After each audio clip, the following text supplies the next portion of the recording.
маған жетіспейтіндігіңізді айттым. Енді сіз менің қасымда болсаңыз да сағынып тұрмын.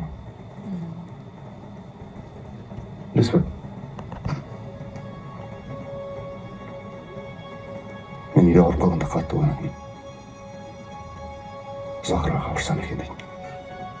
Тіпті өмір бойы ауруға дайын болған сияқтымын ба? Өйткені мен ауырғанда ғана сіз көбірек қасымда болып, еркелетіп басымнан тимейтінсіз. Үнемі жұмыста дәл үйдің бетін көрмейтін анамды сағынып жүріп, бала кезімде қисайып кеттім ғой ма? Достар, бәріне сәлем. Бұл фильм атауы «Құшақташы мама» деп аталады. Қазір өкінішке орай режиссердің атын ұмытып тұрмын, бірақ қараймын. Фильм өте жақсы түсірілген.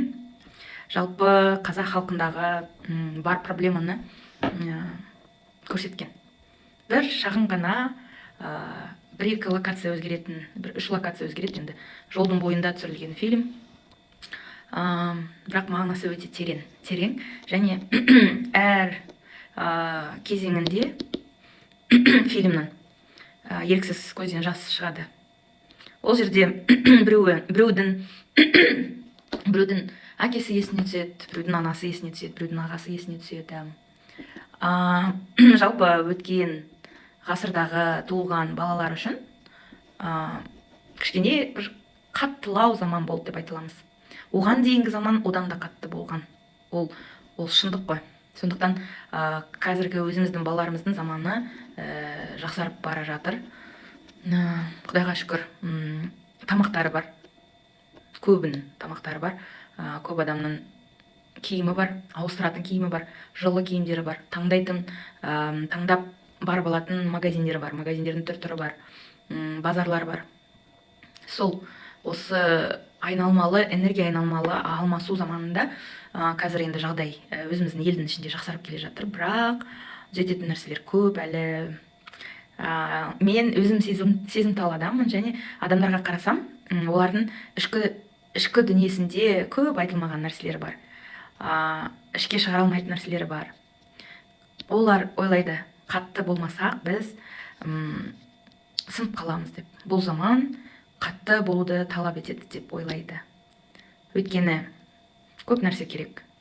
Бала шағанда болғанын қалайды, отбасында болғанын қалайды адамдар. Бірақ отбасыда сол ұйытқыны ұстап қалу өте қиынға түседі, және көп жерде ер адамдар негізі әйелдерді кінәлайды. Бұлай, негізі әйелдің қолында ғой, сол ұйытқыны ұстайтын әйел ғой дейді да, бірақ өздері әйелдерді ренжітеміз ау, оларға біз қол көтереміз ау, біз оларды сындырамыз ау деп ойламайды көбі. Ол жауапкершілікті басқа адамдарға тастай салу деп аталады. Сондықтан біздің елде әлі білім алу системасы жақсарса, негізі ол үйдің ішінен басталады.